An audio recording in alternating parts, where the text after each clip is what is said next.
बेटे हम आगे बढ़ते बेटे। माता सरस्वती का अभिवादन बेटा। सभी माता सरस्वती सब पर कृपा बनाए रखे बेटे, और भगवान शनि देव की भी कर्म फलदाता है बेटे, उनकी भी हमेशा बेटा अच्छी कृपा बनी रहे। ओम श्री शनि देव महाराज। बेटे आगे बढ़ते हैं। सबसे पहले बेटे मैं साइंस आपको करा रहा हूँ, अच्छे से समझना बेटे। जो है पहला क्वेश्चन है बेटे, मैंने लिखा आपका परिवार नियोजन की स्थायी विधि है बेटे। ये मैंने लिख दिया इसका आंसर बेटे वैसिकटॉमी। ठीक है बेटे, ये मैंने आपको लिख दिया परिवार नियोजन की स्थायी जो विधि है बेटे वैसिकटॉमी, ये मैंने लिख दिया बेटे। उसके बाद है बेटे मेरा दूसरा क्वेश्चन, अच्छे से समझना बेटे। जो पत्तियों द्वारा कायिक प्रजनन होता है, पत्तियों द्वारा कायिक प्रजनन होता है, ये बेटे मैंने आपको लिख दिया ये ब्रायोफिलम। नहीं बेटे समझ में किसके माध्यम से होता है, ये ब्रायोफिलम के। ठीक है बेटे, पत्तियों द्वारा कायिक प्रजनन होता है। अगला क्वेश्चन बहुत अच्छा क्वेश्चन है बेटे, आप समझना इसे। द्विखंडन विधि द्वारा, द्विखंडन विधि द्वारा जनन होता है बेटे। इसमें अमीबा भी होता है, मैं थोड़े से और नाम भी बता रहा हूं कि वो भी नाम हो सकते हैं द्विखंडन, है ना बेटे। जैसे बेटे पैरामीशियम, यूग्लिना, नहीं बेटे समझ में, तो ये भी इसके द्विखंडन विधि के जनन होते हैं। तो अमीबा बहुत अच्छा माना जाता है, नहीं बेटे समझ में, इसलिए मैंने एक नाम लिख दिया अमीबा। तो बेटे इसमें यूग्लिना पैरामीशियम भी हो सकता है, नहीं बेटे समझ में, तो इसलिए मैंने लिख दिया द्विखंडन विधि द्वारा जनन होता है अमीबा। ठीक है बेटे, अगला क्वेश्चन हम आपको सब जा रहे हैं बेटे। द्विनिषेचन विशेष लक्षण है, द्विनिषेचन का विशेष लक्षण है बेटे आवर्त बीजी पादपों का, या आप ये भी लिख सकते हैं आवर्त बीजी, ना बेटे समझ में। तो मैंने ये लिख दिया बेटे आवर्त बीजी पादपों का। तो क्या है सर ये द्विनिषेचन विशेषण, जो विशेष लक्षण है, स्पेशल जो नहीं बेटे समझ में जो लक्षण है इसका, वो बेटे आवर्ती बीजी पादपों का, नहीं बेटे समझ में। तो ये हमारा क्या है बेटे द्विनिषेचन विशेष लक्षण। उसके बाद बेटे पौधों में कायिक प्रवर्धन के लिए कौन सा भाग अधिक अनुकूल है। अनुकूल का मतलब होता अच्छा, अच्छे से समझ लो। अनुकूल का मतलब होता अच्छा, क्या होता बेटे अनुकूल का मतलब अच्छा होता है, अनुकूल का मतलब होता अच्छा, और बेटे प्रतिकूल का मतलब होता विपरीत। समझिए, अनुकूल का मतलब होता तुम्हारे जैसे कहते हैं बहुत अच्छा, तुम्हारे पक्ष में, कहते हैं ना बहुत अच्छा अनुकूल है, तो वो तुम्हारे पक्ष में अनुकूल। और प्रतिकूल का मतलब होता बेटे विपरीत, खराब परिस्थिति, नहीं बेटे समझ में। तो इसलिए इसमें क्वेश्चन जो पूछा गया है पहले उसे अच्छे से समझ लीजिए। पौधों में कायिक प्रवर्धन के लिए कौन सा भाग अधिक अनुकूल है। जड़, ये मैंने लिख दी, और तना, नहीं बेटे समझ में, जड़ और तना। तो ये किसके लिए है बेटे, पौधों में कायिक प्रवर्धन के लिए कौन सा भाग सबसे अनुकूल है, जड़े और तना। क्या आंसर लिखेंगे, जड़ और तना। अगला क्वेश्चन क्या है, एक लिंगी पुष्प, ऑप्शन में गुड़ल भी दे देता, नहीं बेटे समझ में, और भी दिए जा सकते हैं पुष्प। तो इसमें मैंने लिखा आंसर इसका पपीता, क्योंकि ये बेटा एक लिंगी पुष्प है। ध्यान रखना, गलत करने का पेपर में वो मत करना। तो इसमें क्या आएगा बेटा, एक लिंगी पुष्प कौन सा होता बेटा, पपीता। ठीक है, आगे चलते बेटे। शुक्राणु का निर्माण होता बेटे वृषण शुक्र नलिकाओं द्वारा, नहीं बेटे सच में, इसको बैठा लो बेटे, बच्चे को दे दो। तो इसमें एक लिंगी पुष्प है बेटा पपीता हो गया। शुक्राणु का निर्माण होता बेटे वृषण शुक्र नलिकाओं द्वारा, नहीं बेटे समझ में। इसलिए बेटे मैं इसे अच्छे से एक बार फिर समझा रहा हूं आपको, और आप इसे समझने का प्रयास अच्छे से करें बेटे, बहुत अच्छे से समझे। एक बार मैं रिपीट कर रहा हूं, जो बच्चे बाद में आए वो उसको अच्छे से समझ ले, नहीं बेटे समझ में। मैंने परिवार नियोजन का स्थायी विधि बेटे लिख दिया वैसिकटॉमी। पत्तियों द्वारा कायिक प्रजनन होता है ब्रायोफिलिम। द्विखंडन विधि द्वारा जनन होता है अमीबा, मैंने अभी आपको बताया अमीबा भी है, पैरामीशियम भी हो सकता है, यूग्लिना भी हो सकता है, नहीं समझ में, लेकिन सबसे अच्छा माना जाता अमीबा, नहीं समझ में। ये द्विनिषेचन विशेष लक्षण है। द्विनिषेचन का विशेष लक्षण क्या होता बेटे, आवर्त बीजी पादपों। या आवर्त बीजी। ठीक है। अगला क्वेश्चन है, पौधे में जो कायिक प्रवर्धन के लिए कौन सा भाग अधिक अनुकूल है? जड़े और तना। जड़े और तना। क्लियर है बेटे? जड़े और तना। अगला क्वेश्चन है बेटे, एक लिंगी पुष्प है पपीता। क्या है बेटा? एक लिंगी पुष्प पपीता। शुक्राणु का निर्माण होता है, ये मैंने लिख दिया बेटे वृषण शुक्र नलिकाओं द्वारा। बेटे समझ में मैंने लिख दिया वृषण शुक्र नलिकाओं। अब हम आगे चलते बेटे, थोड़ा मैं आपको समझा रहा हूं। और बेटा याद करते करते कम से कम डेली बेटे 20 क्वेश्चन, ये अब आपका पेपर का टाइमिंग जो बेटा थोड़ा सा जल्दी आता जा रहा है, आप सब समझ रहे बेटे। अब बहुत कम समय पेपरों का रह गया है, लेकिन अभी भी ऐसा नहीं है जो बच्चे नए आए हैं, जो भी बच्चे, तो बेटा आप मेहनत करोगे तो सफल होगे, ऐसी बात नहीं। सफलता अगर मन में लाए हो तो सफलता जरूर मिलेगी बेटे। नहीं बेटे समझ में? तो मेरा कहने का मतलब है बेटे, जो मैंने साइंस में पहले क्वेश्चन कराए हैं आप लोगों को, उन्हें अच्छे से आप जरूर कर लिया करें बेटे। मैंने एक क्वेश्चन साइंस में बोला था आपसे कि दूध के दांत कितने होते हैं उसमें 20। कितने होते हैं? 20। वैसे कुल कितने होते हैं?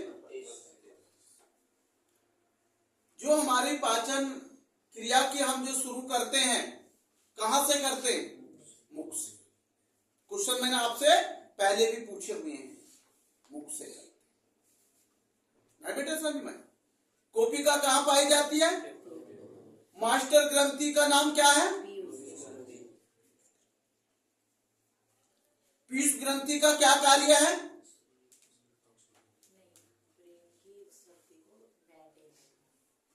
जो मास्टर ग्रंथि है वो हमारे जो हार्मोन को संतुलन, जो बहुत छोटी सी ग्रंथि होती है ना बेटे, और उसका काम बहुत बड़ा होता है। जो कोपिका होती है उसका कार्य होता है बेटे फेफड़ों का, मतलब हवा से ऑक्सीजन को लेकर कार्बन डाइऑक्साइड को छोड़ना, वो कोपिका का काम है बेटे। मास्टर ग्रंथि तो मेरे बेटे आपको जो आपके हार्मोन संतुलन, जो उसको बहुत इंपोर्टेंस होती है, छोटी जरूर है लेकिन है मास्टर ग्रंथि। तो वो कौन सी ग्रंथि है? पीयूष ग्रंथि।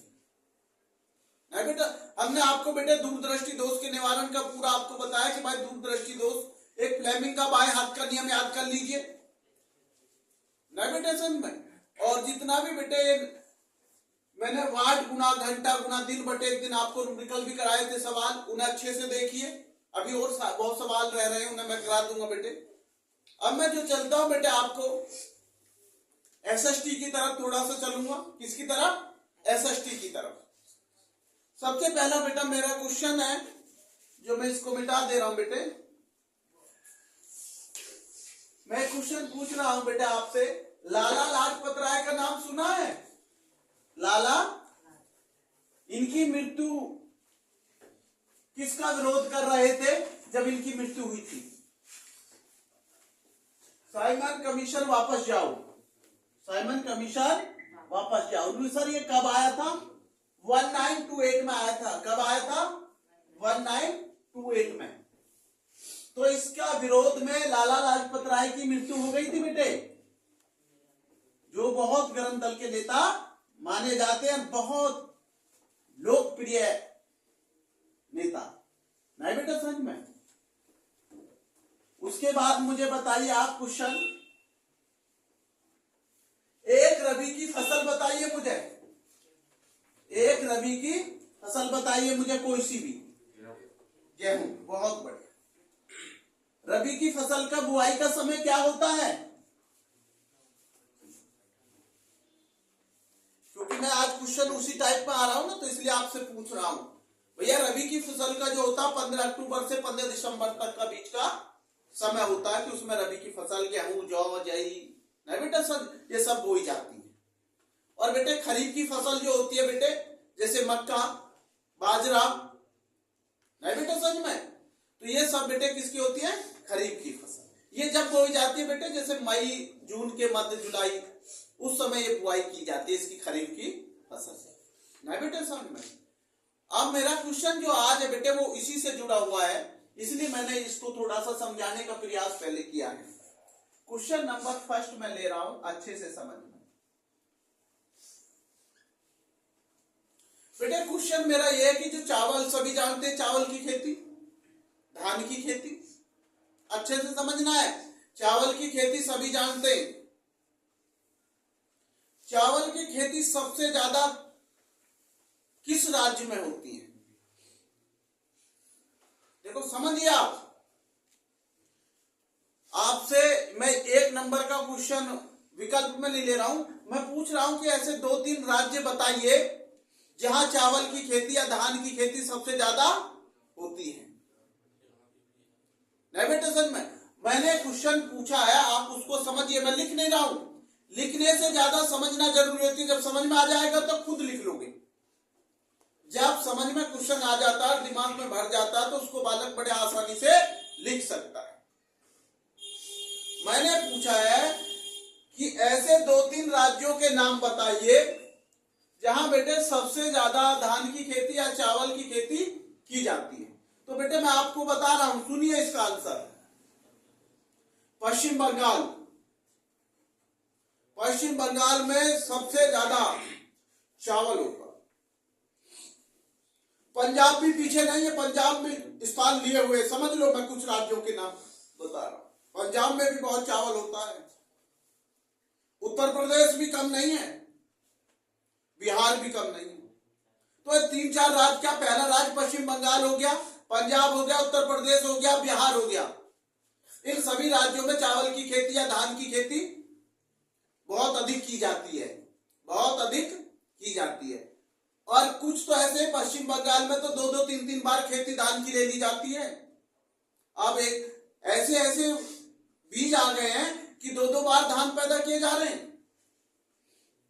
ये तो मैंने यहां पर भी देखा, आसपास के एरिया में भी, नेविगेशन में। तो ये सबसे मुख्य चीज है कि सबसे ज्यादा धान पश्चिम बंगाल, पंजाब, उत्तर प्रदेश, बिहार, काफी राज्यों में इनमें अच्छे से पैदावार, अनेक किस्मों की पैदावार धान की जाती है। क्योंकि बेटा इनके अलग अलग प्रजाति जाति अलग अलग होती है। कोई बीज का नाम कुछ होता है, किसी का कुछ होता है। कुछ कम समय में पक जाते हैं, कुछ छोटी बढ़ती हैं, कुछ पेड़ ज्यादा बढ़ते हैं।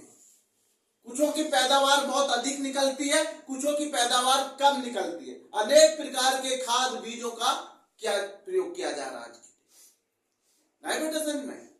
तो ये सब मैंने आपको बताया चावल की खेती के बारे में कि कहां कहां ये हमारे किन किन राज्यों में खेती की जाती है। समझ में आ गया? क्वेश्चन बहुत आसान है कि चावल किन किन राज्यों में सबसे अधिक होता है। तो आप लिख देंगे जी पश्चिम बंगाल, पंजाब, उत्तर प्रदेश, बिहार। आपसे पूछ लिया जाए कि भाई ये हमारी प्रमुख फसल मानी जाती है चावल, नहीं बेटा समझ में। चावल ये कह सकते हो कि आप चावल की खेती ना की जाए तो अनाज की पूर्ति करना असंभव है, गेहूं की, कहते हैं ना। तो इसीलिए बेटे हर चीज का एक अपना अपना महत्व होता है। समझ गए चावल का पूरा विस्तार। और आपको एक चीज और बता देता हूं, चावल की जो बेटे खेती की जाती है, पानी ये अधिक मांगता है खेती। इसलिए ये जो होती है बेटे जून जुलाई के महीने में लगाई जाती है। और वहां पर बारिश का मौसम और बेटे नहरों यहाँ पर आसान होती है, जहां नहर पानी की व्यवस्था, नदियों की, क्योंकि ये पानी ज्यादा मांगती है बेटे, नहीं बेटा समझ में। तो इसके बाद मेरा क्वेश्चन है अगला, अच्छे से समझ लीजिए। ये तो हो गया क्लियर। राज्य के नाम मैं कल पूछूंगा, अपना आप लिख के लाना।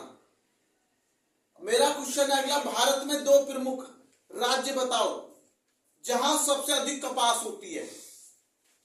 भारत के ऐसे 2 प्रमुख राज्य बताओ, स्टेट, जहां सबसे ज्यादा कपास होती है। ये कह सकता हूं कि कपास की खेती सबसे अधिक होती है। ऐसे कौन से राज्य भारत में? 2, नहीं बेटे समझ में। मैं चावल के बाद कपास पे आ गया, किस पे आ गया? कपास पे। आप जानते हैं कपास सबसे ज्यादा गुजरात में होती है। कहां होती है? गुजरात, महाराष्ट्र, 2 ही तो राज्य पूछे, गुजरात और महाराष्ट्र। इनमें कपास की पैदा बहुत होती है। और आप जानते हैं कपास की खेती बहुत महत्वपूर्ण होती है। बहुत सारे कपड़ों का, सब चीजों में कॉटन का आवश्यकता पड़ती है। तो कपास की खेती थोड़ा बेटे जानते हैं कि महंगी भी होती है, इसकी पैदावार सभी चीजों पर ध्यान दिया जाता है, लेकिन एक गुजरात और बेटे महाराष्ट्र में सबसे ज्यादा पैदा कपास की खेती की जाती है। ठीक है, अगला क्वेश्चन चल रहा हूं। एक पे फसल आप ही बताएंगे। एक पे सर क्या है? एक पे, जैसे मैंने ये लिख दिया एक पे, ये पे माने पीने वाली। एक पे फसल कौन सी है? एक पे फसल कौन सी है? नाम बताओ कौन सी है। मैंने क्वेश्चन को बदल दिया है, कुछ भी हो वो पूछ सकता है एक पे फसल कौन सी है, एक पे फसल कौन सी है? या एक पे फसल का नाम बताइए। समझ रहे हो ना? तो ये सब, तो एक पे फसल चाय हो सकती है। मैंने इसका आंसर लिख दिया चाय। क्या लिख दिया? ये लिख दिया मैंने इसका आंसर। एक पे फसल कौन सी हो सकती है? चाय, सबको पता। और चाय की खेती भारत में आप जानते हैं सबसे ज्यादा कहां होती है? असम में। सबसे ज्यादा चाय की पैदावार कहां होती है? असम में। और असम की चाय, हमारे देश की चाय अनेक देशों में भेजी जाती है। ये कह सकते हैं कि हमारे चाय का स्थान प्रथम लिए हुए है डायबिटेशन में। तो कुछ ऐसी खेती है हमारे देश के अंदर जो हम विश्व में अपना नाम, भारत का बहुत बड़े सुनहरे अक्षरों में होता है किसानों का। चाय की खेती कहां होती है? असम में।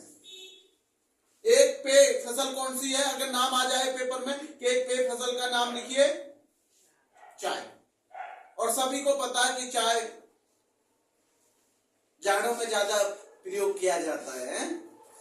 ये सब चीजों का बेटा आप सब जानते हैं। चाय भारत की बहुत ही प्रसिद्ध है, असम की चाय। क्लियर है? एक पे फसल का नाम लिख दोगे पेपर में, चाय। कहां सबसे ज्यादा होती है? अनुसार असम में। भारत का चाय में स्थान जो फसल का है बेटा वो प्रथम स्थान है। नहीं बेटा, गन्ने में भी भारत, उत्तर प्रदेश का नाम बहुत ऊपर है। कभी आप ये सोचते हैं? बहुत। चीनी का कटोरा मैं आपको पहले बता चुका हूं, वैसे तो क्यूबा को बोलते हैं, बता चुका हूं ना।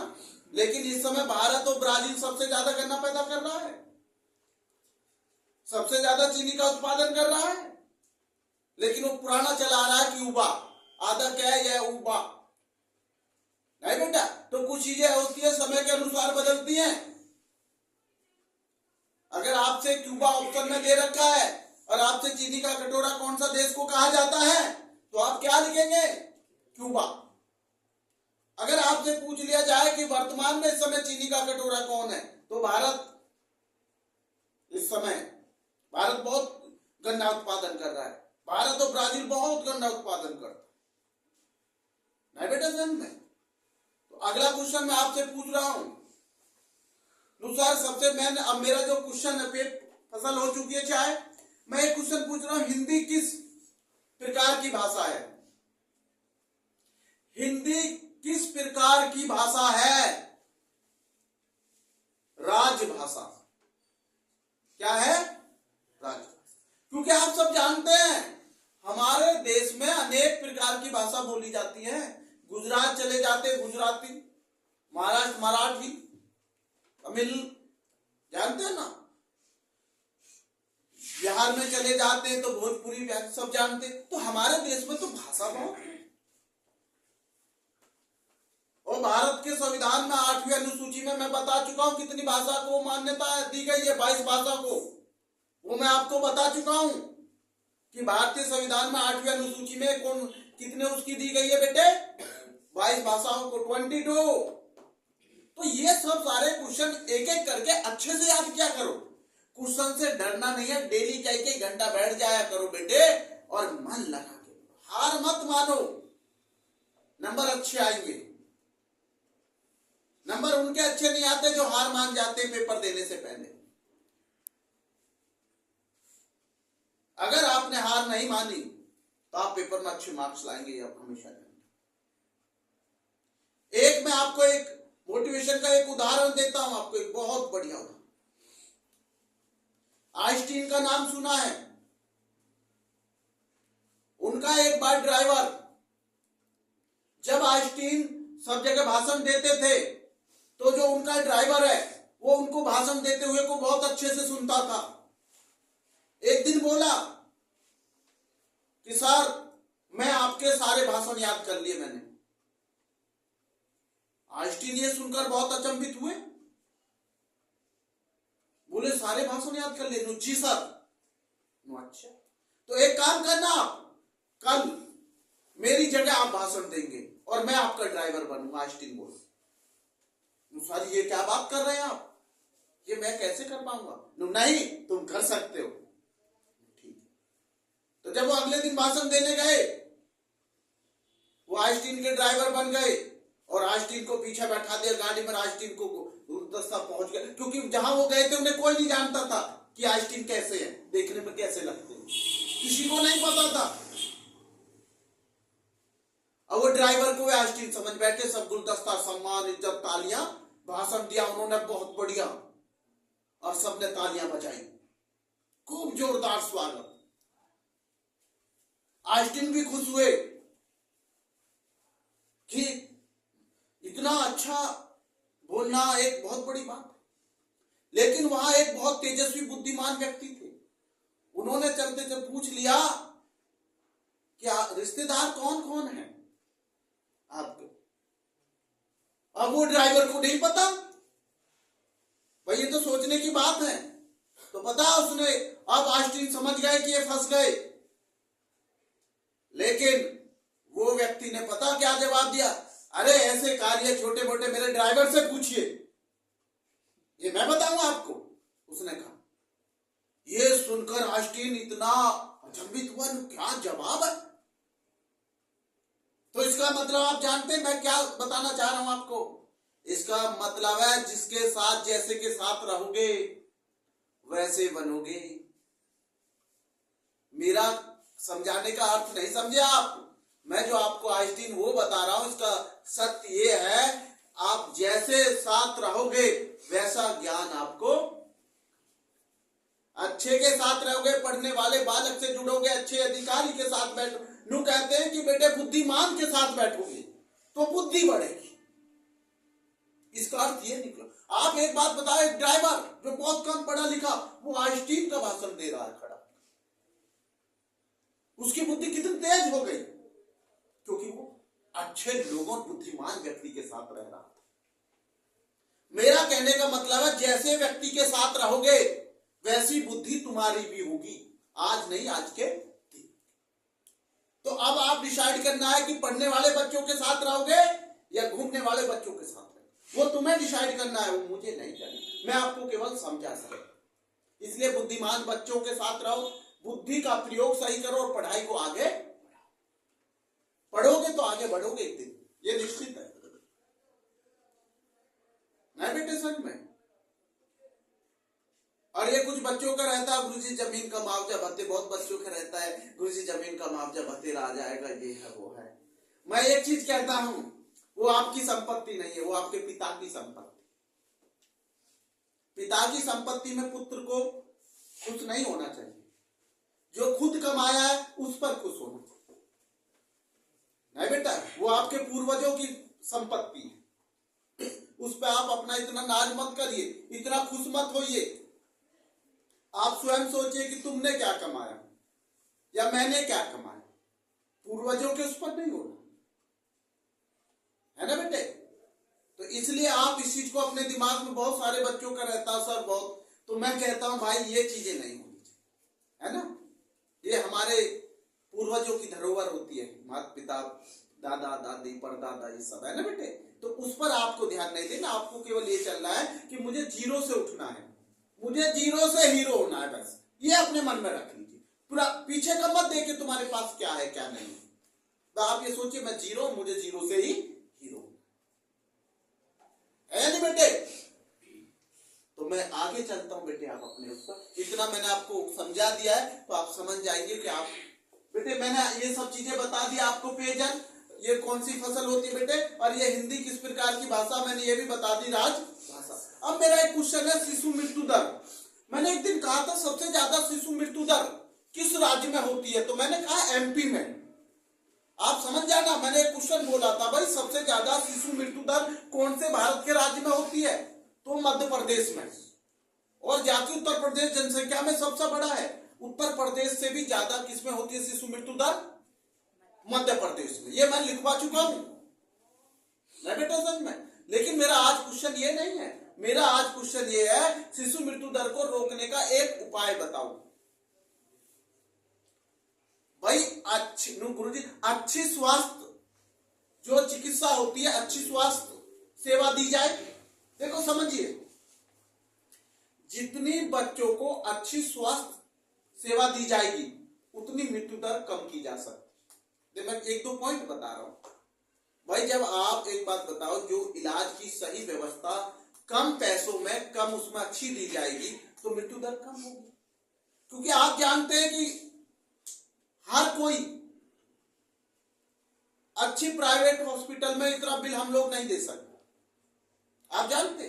तो कुछ तो बेटे स्वास्थ्य के अभाव अच्छी ना मिलने के कारण मृत्यु हो जाती है। आप समझो इस बात को मेरी को। तो मेरा कहने का अर्थ यह है बेटे, अच्छी स्वास्थ्य सेवाएं, चिकित्सा जो मेडिकल लाइन है वो अच्छी, कम पैसों में सभी को अच्छी मिले तो हो सकता है कि बेटे शिशु मृत्यु दर कम हो जाए। और ये 100% सच है कि बेटे कि जब स्वास्थ्य सेवाएं जहां अच्छी होती हैं वहां मृत्यु दर कम होती है। दूसरा मृत्यु दर का कहते हैं ना बेटे, मृत्यु दर शिशु कल्याण के प्रति जागरूक होना चाहिए। बच्चे के प्रति, स्वास्थ्य के प्रति क्या होना चाहिए? जागरूक होना चाहिए। उसके कल्याण के प्रति जागरूक होना चाहिए। स्वास्थ्य, मैंने कहा स्वास्थ्य शिक्षा के साथ खिलवाड़ नहीं होना चाहिए बेटे समझ में। क्योंकि स्वास्थ्य जिंदगी से सवाल होता है। जिंदगी है तो बेटे, जीवन है तो कहते हैं ना कि बेटा दोबारा कार्य करेंगे। तो इसलिए कहा जाता बेटे, शिशु मृत्यु दर को रोकने के लिए अच्छी स्वास्थ्य सेवाएं कम पैसों में की मिलनी चाहिए सभी को, और अच्छी होनी चाहिए, और सभी को उसके प्रति जागरूक, कल्याण के लिए जागरूक करना चाहिए कि इसके क्या फायदे हैं, क्या नुकसान है। सभी चीजों का बेटे जागरूकता होनी चाहिए। अगला क्वेश्चन है मेरा, मुद्रा का आधुनिक रूप क्या है? भाई देखो, मुद्रा आई, देखो सब चीज पैसा की तो ऊपर आई। स्वास्थ्य सेवा, शिक्षा, कोई कार्य कर लो सब पैसे से होता है कि डेट में। पैसा नहीं है तो 10 कदम भी चलना कठिन हो जाता है ना। तो मेरा जब लास्ट क्वेश्चन इस पे आ रहा है, जब मृत्यु, जो शिशु मृत्यु दर की बात आई, तो मैंने एक क्वेश्चन उठा लिया, मुद्रा का आधुनिक रूप। आज का युग क्या है मुद्रा का? मुद्रा किसको कहते हैं? मनी। ये तो सभी जानते हैं, मनी, पैसा। आज लोग देखते हैं, आप जिसके पास पैसा होता है उसको ज्यादा अहमियत देने लगे। पहले ऐसा नहीं था। पहले कहते हैं बड़े बूढ़े की सब चीजें, पहले व्यवहार प्यार आदमी में होता था नहीं बेटा समझ में, सभी का सम्मान करते थे लोग। लेकिन आज तो लोग बेटे पैसे वाले का सम्मान ज्यादा है, ये तो आप सभी जानते हैं। लेकिन मेरा क्वेश्चन इससे नहीं जुड़ा हुआ। मेरा क्वेश्चन है इस समय मुद्रा का आधुनिक रूप क्या है? देखो बेटे मैं आपको बताता हूं, चेक भी हो सकता है। चेक से भी तो पैसा दिया जा सकता है। क्रेडिट कार्ड भी हो सकता है। कागजी मुद्रा भी हो सकता है, जिसे आप रखते हो। कागजी मुद्रा है ना, कागजी मुद्रा जिसे आप गिनते हो, ये है ना, क्या है वो? कागजी मुद्रा। और चेक क्या है? जो आपने किसी को नाम काट के चेक दे दिया, वो अपने बैंक से कैश करेगा आपके खाते में। मानो चेक का आपको पता होना चाहिए। चेक हमारा जो होता है बेटे, एक पैसा लेन देन करने का ही एक माध्यम होता है। मानो आपके खाते में 20,000 रुपए हैं और आपने जो है मेरे लिए 10,000 का चेक काट के वैलिड चेक दिया है, गलत नहीं दिया है। उसमें सब चीजें, आपके सिग्नेचर भी सही है, सब चीजें। तो वो 10,000 या तो बेटे मैं अपने अकाउंट में डाल दूंगा तो कैश होकर आपके में से कट के मेरे में आ जाएगा, या बेटे खिड़की पे जाके जो सेल्फ होते हैं वो चेक कैश भी हो जाते हैं। तो चेक एक बहुत बड़ा माध्यम है बेटा मनी का।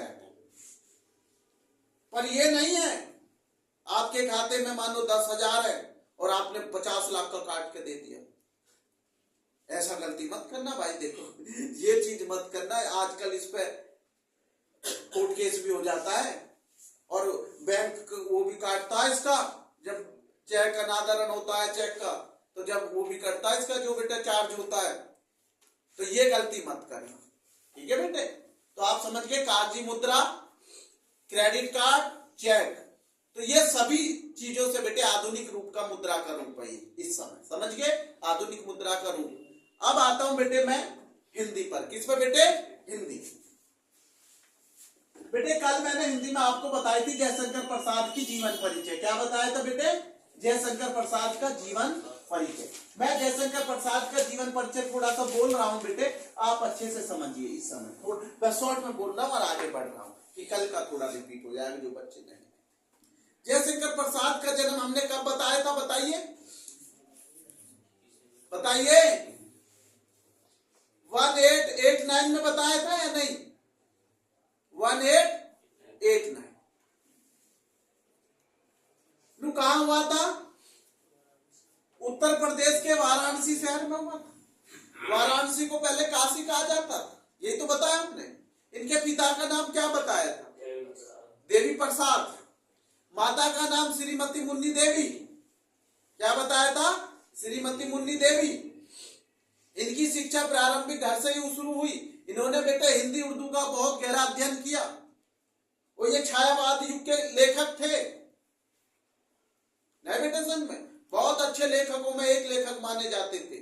इतनी कम वर्ष में जो इन्होंने हिंदी साहित्य की सेवा की वो बहुत ही उल्लेखनीय है, नहीं बेटे समझ में, उसको कभी बुलाया नहीं जा सकता, हिंदी इतिहास में कभी नहीं बुलाया जा सकता। अनुसार ये आपने इनके पिता का नाम, माता का नाम, जन्म स्थान, जन्म बता दिया। इनकी मृत्यु कब हुई थी? 1937 में, 1937 में, 1937 में। जन्मे कब थे? 1889 और मृत्यु 1937। इनकी प्रमुख रचनाएं जानते हैं आप? आंसू, लहर, झरना, कमायनी, और 2 नाटक हमने इनके बड़े सुंदर नाटक बताए थे, चंद्रगुप्त और स्कंदगुप्त। तो ये तो महान लेखकों में एक लेखक थे, नहीं बेटा समझ में। तो ये हमने आपको कल का जो थोड़ा रिपीट किया कि जो बच्चे नहीं आए थे वो इस चीज को समझ ले और अच्छे से सभी बच्चे याद कर ले, क्योंकि मैं देखता हूं कि जब आप चुनिंदा बच्चे देते हैं, कुछ बच्चे चुप बैठे रहते, चुप बैठने से अब काम नहीं चलेगा। अब 1 महीना आसपास है पेपरों का, अब चुप रहोगे तो फिर पेपर में भी चुप रहना पड़ेगा भाई। वहां कलम चुप रहेगी, वहां कलम चुप रहेगी। ये मत सोचो कि वहां तुम चुप रहोगे, वहां कलम चुप रहेगी, क्योंकि वहां टीचर तुम्हें बोलने देगा नहीं। आगे पीछे देखोगे बाहर भगा दिए जाओगे। इसलिए कोई बच्चे के मन में ये कभी ना रहे कि आगे पीछे पूछ के विकल्प कर लूंगा, कि हो सकता तुम्हारे जैसा ही आगे पीछे बच्चा बैठा हो जिसके उसको याद ना हो। तो ये चीजों को अपने दिमाग में बैठ के तैयारी कीजिए। आप ये सोच के चलिए मैं अकेला कमरे में बैठा हुआ हूं, अकेला बच्चा, और मैं जो स्वयं लिखूंगा वही मेरे नंबर आएंगे, तो आप मार नहीं खाओगे। कुछ चीजों का विचार बेटे बदलना होगा मन से। तो अगला क्वेश्चन बेटे मैं आपको हिंदी में बता रहा हूं बेटे। प्रथम डायरी के लेखक, प्रथम, ये विकल्प में पूछ लिया जाता और वैसे भी बेटे प्रथम मैं लिख रहा हूं, प्रथम भारत के डायरी के लेखक, प्रथम डायरी, डायरी के लेखक का नाम, प्रथम डायरी के लेखक का नाम, ये लिख दिया बेटे मैंने, प्रथम डायरी के लेखक का नाम। या प्रथम डायरी के लेखक कौन थे? क्वेश्चन कुछ भी हो जाता, इतना रटना नहीं है। ये भी पूछा जा सकता प्रथम डायरी के लेखक कौन थे, क्यों भैया, पूछा जा सकता ना। या ये लिख लीजिए प्रथम डायरी के लेखक का नाम क्या। बड़ी क्लास के बच्चे हो, ये नहीं है कि भाई किसी को वो है। मैं लिख रहा हूं इसका आंसर श्री राम शर्मा, श्री राम शर्मा। क्या लिख रहा हूं बेटे? श्री राम शर्मा। ये लिख दिया बेटे मैंने, इसका आंसर श्री राम शर्मा, श्री राम। देखिए उससे बेटे राम भगवान का नाम भी आ गया था, श्री राम शर्मा। प्रथम डायरी के लेखक कौन थे बेटे? श्री राम शर्मा। क्लियर है बेटे? श्री राम शर्मा। उसके बाद बेटे क्वेश्चन आता है मेरा, जो गुरुजी एक क्वेश्चन मैं पूछ लेता हूं, भैया गुनाहों का देवता किसकी रचना? गुनाहों का देवता हमने कई बार बता चुके, धर्मवीर भारती। बहुत अच्छे। जब बच्चे जवाब देते हो आप लोग तो अच्छा लगता है कि जब जवाब आता तो ये महसूस होता है कि यार बच्चे ने तैयारी की है, और जब जवाब नहीं देता तो ये महसूस होता है कि शायद पढ़ा नहीं, या शायद हमने अच्छा नहीं पढ़ाया, या उसकी समझ में नहीं आया। और जब जवाब देता तो अपने कहते हैं बेटे टीचर का भी कॉन्फिडेंस लेवल बढ़ता है। और मैं पहले कह चुका हूं, अहंकार इस दुनिया की सबसे बुरी चीज है। अहंकार मैं शब्द को कभी किसी की डिक्शनरी में नहीं होना चाहिए। जिसके अंदर अहंकार होगा वहां शिक्षा, मनी ज्यादा समय तक अहंकार नहीं। आपके मन में यह होना चाहिए कि बस आया हूं, काम कर रहा हूं, जो प्रभु देगा वो। अहंकार नहीं होना चाहिए, न माया का, न धन का, न काया का, न रूप का, न किसी का भी आपको घमंड नहीं होना चाहिए, अहंकार नहीं होना चाहिए। जिसके अंदर अहंकार नहीं होता वो कभी मार नहीं खाता। किस चीज का अहंकार कर रहे हो? जब यहां हमारी सांसें अपनी नहीं है, सांसें किराए की हैं, और तुम लोग अहंकार कर रहे हो। किस बात का अहंकार? यहां सब चीज पराई है, बस केवल प्रयोग करने के लिए भगवान ने भेजा है, अच्छे कर्म करने के लिए भेजा है आपको। इस मानव शरीर का जो आपको दिया है उसका सदुपयोग का मतलब है अपने लिए नहीं, सबके लिए जी करते। आप जो कर सकते हो करना चाहिए अच्छा, पर अहंकार नहीं। जिस बच्चे के अंदर अहंकार नहीं होता, शिक्षा उसके पास हमेशा दौड़ी आएगी, दौड़ के आएगी शिक्षक को। माता लक्ष्मी खूब दौड़ के आएगी कि यह बहुत नेक बंदा है, तो वहां कैसे रुष्ट हो सकती है या नहीं? तो हमारा अपना आगे चलते बेटे ये थोड़ा सा बेटा आप लोगों को एक अच्छी शिक्षा, पढ़ाई के साथ साथ बेटे ये कहते संस्कार और ज्ञान का बहुत महत्व अलग होता है। शिक्षा तो आप भी पढ़ सकते हैं, इंटरनेट पे भी दुनिया भर की किताबें हैं, मानते हैं नहीं बेटे? गुरु का कर्तव्य केवल ये नहीं है शिक्षा ही देना, गुरु का कर्तव्य सही मार्गदर्शन। तो मेरा अगला क्वेश्चन बेटा समझ गए, श्री राम शर्मा कौन है? श्री राम शर्मा भारत की प्रथम डायरी के लेखक। अगला क्वेश्चन है मेरा, स्मृति की रेखाएं। स्मृति सर स्मृति क्या होती है? ये लिख दिया मैंने, स्मृति ये लिख दिया मैंने। कि रेखा किस विधा की रचना है? स्मृति रेखाएं, स्मृति रेखाएं, स्मृति रेखाएं किस विधा की रचना है? किस विधा की रचना है? ये लिख दिया, किस विधा की रचना है,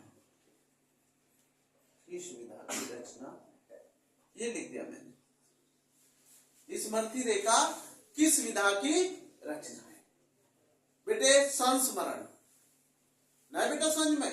तो क्या सह पे आपकी बिंदी, आधा से मैं रे न संस्मरण, ये लिख दिया मैंने बेटे संस्मरण। स्मृति रेखा किस विधा की रचना है? संस्मरण लिख दिया बेटे।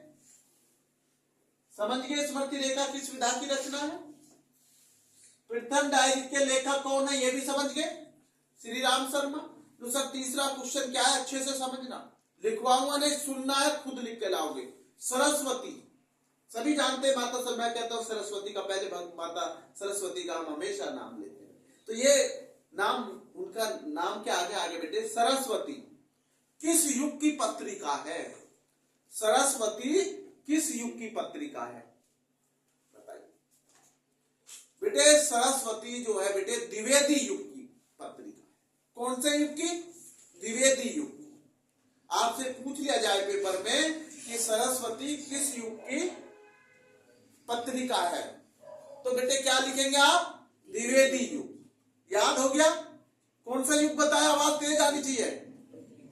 द्विवेदी युग। द्विवेदी युग। अभी आवाज नहीं आई बच्चों, बोलो द्विवेदी युग। क्या है द्विवेदी युग में? सरस्वती किस युग की पत्रिका है? तो आप लिखेंगे सरस्वती पत्रिका द्विवेदी युग। अगला क्वेश्चन, इंदु। क्या? इंदु। मैं इसको मिटा रहा हूं बेटे और उसे लिख रहा हूं, आप समझिए। बहुत अच्छा क्वेश्चन है बेटे, ये अच्छे से समझने की कोशिश करना।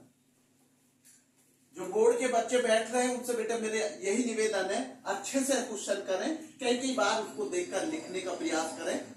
ज्यादा से ज्यादा बेटे अब पढ़ाई को समय दें, जितने बोर्ड बच्चे हैं। जैसे मैंने कहा इंदु, इंदु ये लिख दिया मैंने, इंदु। इंदु क्या लिख दिया? इंदु। इंदु किस युग की पत्रिका है? इंदु किस युग की पत्रिका है? ये लिख दिया मैंने, किस युग की पत्रिका है? किस युग की पत्रिका है? इंदु किस युग की पत्रिका है?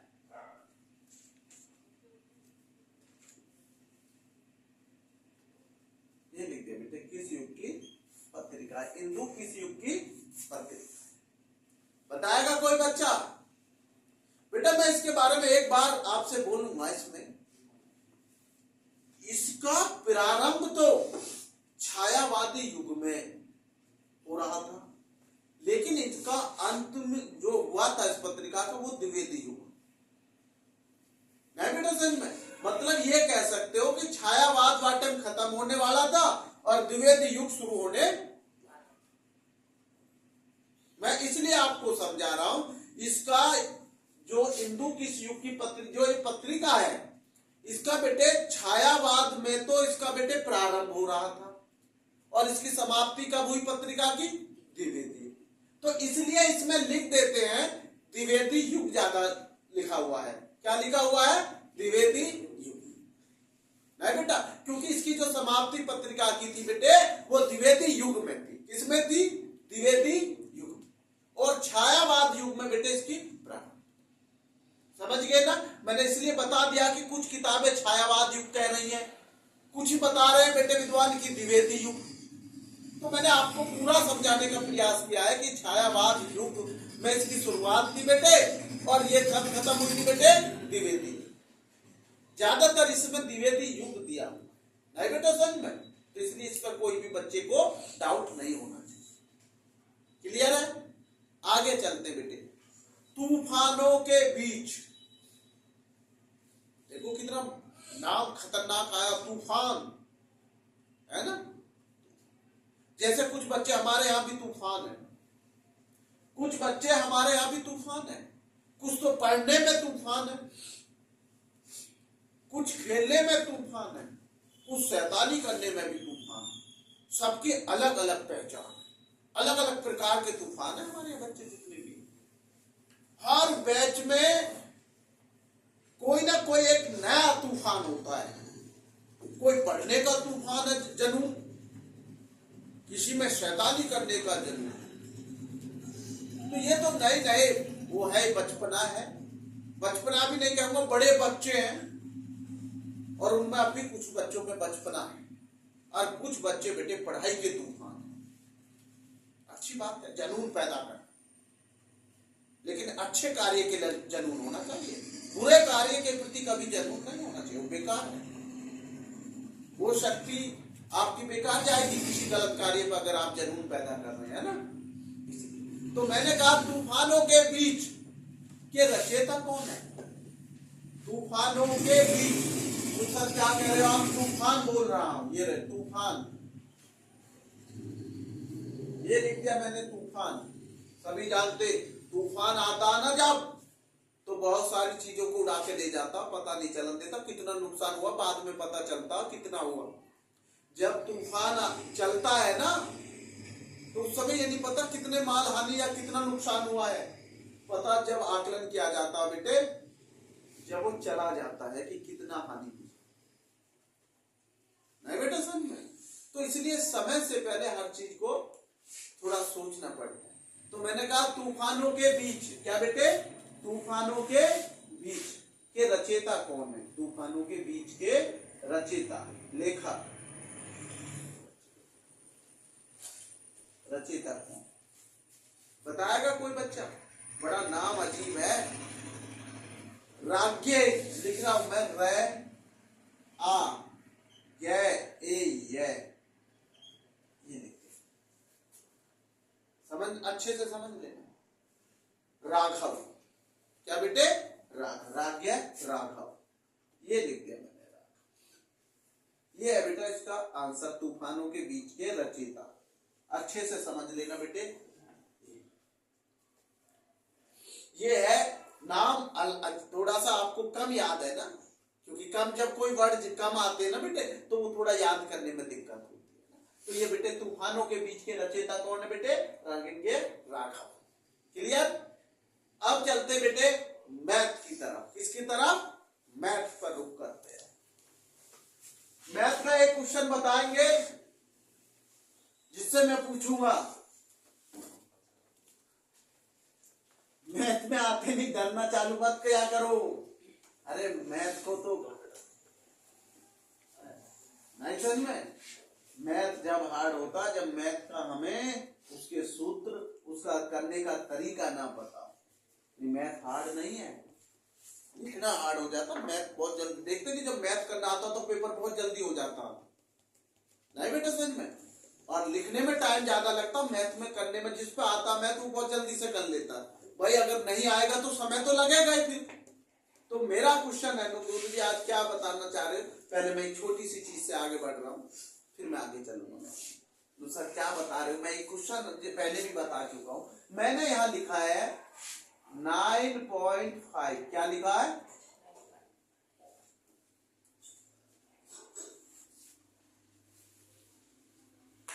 क्या लिखा है ये 9.5। मैं इसको मुजबानी बता दूंगा आंसर, मुजबानी आप भी बता सकते हो, मैंने वो तरीका आपको बताया हुआ है। कैसे, जैसे बेटे 9 है, 9 से अगली संख्या क्या है, 9 की 10 में मल्टीप्लाई करना, 90 हो गया, पॉइंट है ही नहीं बेटे, समझ में बोल दो बेटे, अभी सर देंगे तो 9.5, 9.5, 9.5 नहीं बेटे समझ में, 9.5 का स्क्वायर, ठीक है बेटे। जैसे 9 का अगली संख्या क्या होती है बेटे, 10, 10 होती है, 9 की 10 में मल्टीप्लाई करी, 90 हो गया, पॉइंट लगा दिया, पीछे कौन सा अक्षर है बेटा, 5, 5 का स्क्वायर कितना होता, 25, तो इसका आंसर आ गया बेटे 90.25, ये हो गया बिना मल्टीप्लाई करे। समझिए अच्छे दिमाग से भाई, 9 से अगली संख्या कितनी होती है, 10। तो सर इसको कैसे मान ले हम कि ये सही है, वो भी हम करके दिखा रहे हैं। तो कैसे, मैं ये 9.5 आपको यही तो बताया गया क्लासों में, 9.5 9.5 कर लो, है ना भाई, स्क्वायर है तो डबल गुना करोगे, मैं इसको 95 कर दे रहा हूं, मैं पॉइंट ही नहीं लेता। ये लो 5 में 5 की करी,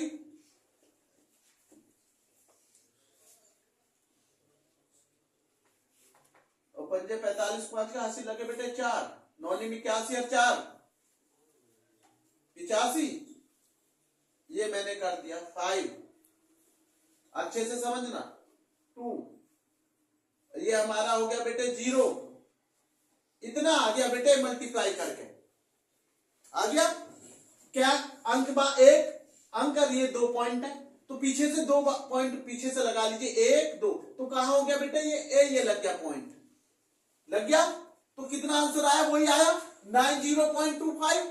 क्लियर है, देख लो, आप ऐसे करोगे समय बहुत लग जाएगा, और अगर हम डायरेक्ट करेंगे तो बहुत कम समय लगेगा। सर कैसे, जैसे 1 मैंने ले लिया 8.5 का स्क्वायर, तो 72.25, ये लिख दिया मैंने, इतनी सी देर, क्योंकि 8 से अगली संख्या क्या होती है 9, 8 की 9 में करी 72 और 0.25, इतना सा समय लगा केवल। और जब हम वैसे मल्टीप्लाई करेंगे तो हमारे 1-2 मिनट, इतने तो हम 2-3 क्वेश्चन कर चुके होंगे। कंपटीशन में हमें तेज चलना होगा तूफानों की तरह। नहीं बेटा सर, जो बच्चा स्पीड से मैथ कर लेता है और वो सही दिशा में करता हो, ये नहीं कि आपने स्पीड बहुत है सवाल सारे गलत कर रहे हो तो वहां भी मार खा जाओगे, क्या फायदा है इसी स्पीड का। स्पीड भी अच्छी होनी चाहिए और बेटे सही दिशा में होनी चाहिए, तो आप अपने लक्ष्य पे पहुंच ही जाओगे। नहीं बेटे समझ में? तो मेरा कहने का मतलब मैथ से डरना नहीं, बस आपको अपना सही दिशा में सही सवाल करना। अब हम आगे बढ़ते हैं। बेटे कल हमने आपको गोले का आयतन बताया था। किसका बताया था बेटे? गोले का आयतन, है ना। 4/3 हमने उसका फॉर्मूला लिखा था, 4/3 पाई आर की क्यूब है। लिखा था या नहीं लिखा था? हमने लिखा था बेटे 4/3, यही तो लिखा था, पाई आर क्यूब, यही तो लिखा था गोले का आयतन, यही तो लिखा था। अच्छे से समझ लीजिए, मैं आज आपको पाई आर स्क्वायर एच बता रहा हूं। पाई आर स्क्वायर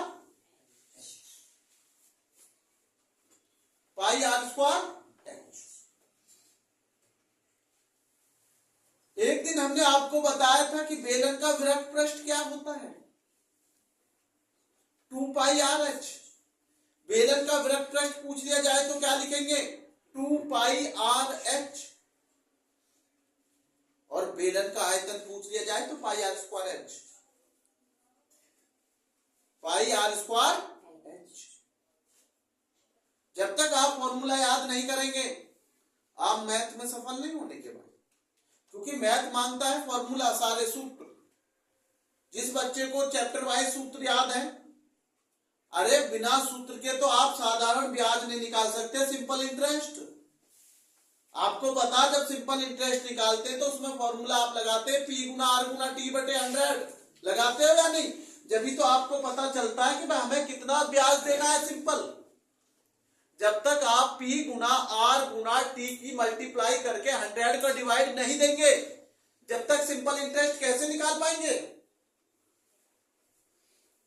जब सिंपल इंटरेस्ट बिना फॉर्मूला आप नहीं निकाल सकते, तो फिर आप एक बात बताइए बेटे, ये मेंसुरेशन है, इसको कैसे निकालेंगे आप? सरफेस एरिया पूरा समझिए पूरी।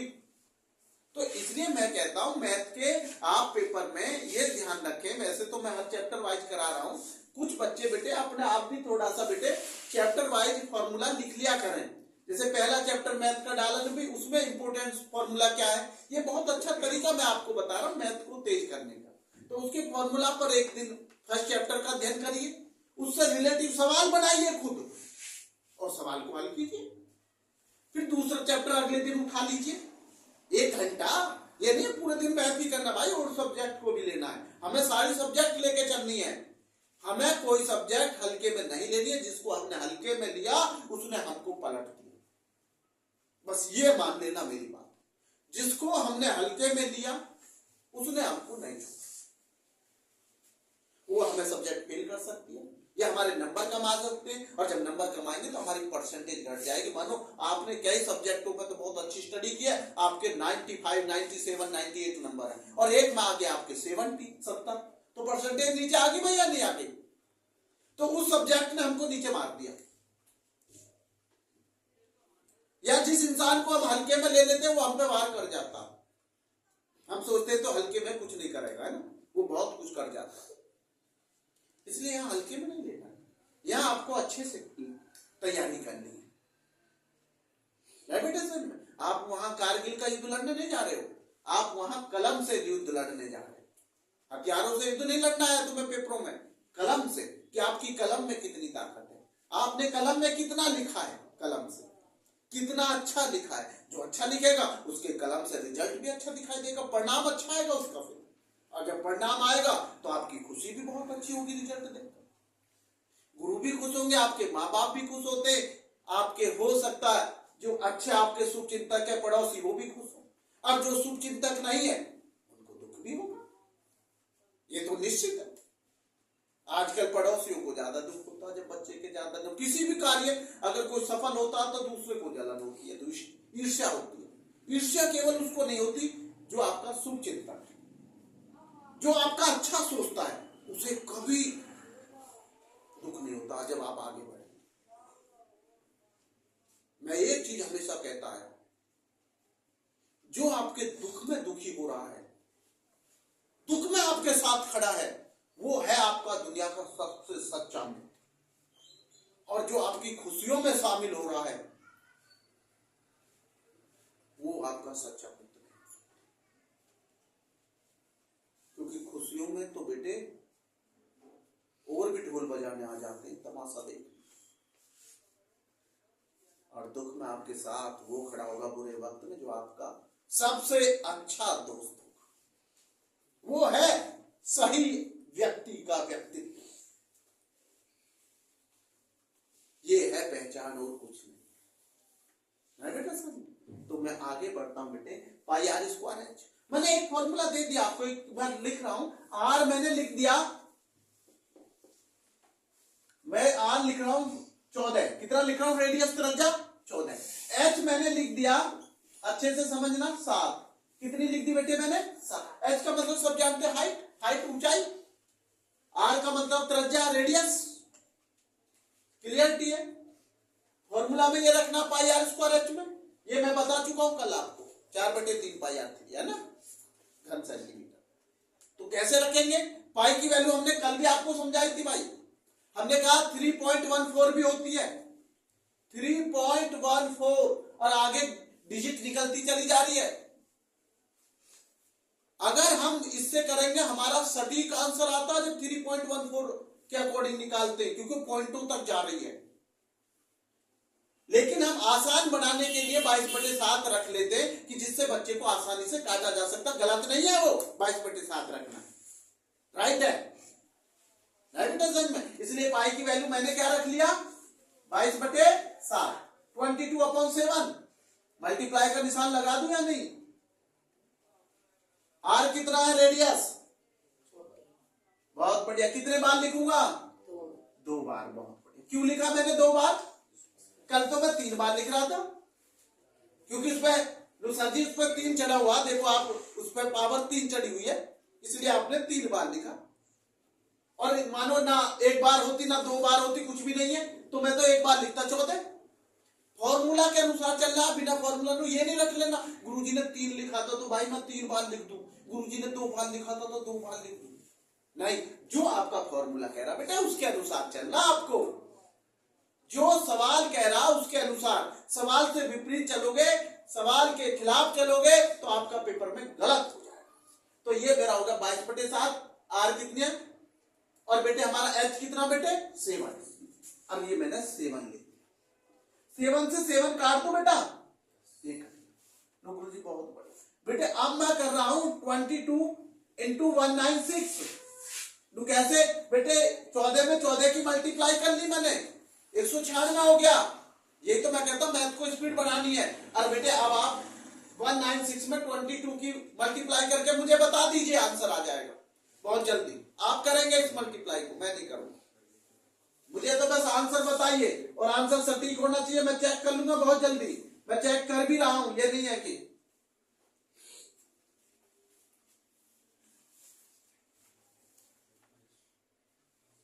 4400 में से 88 कम कर लीजिए,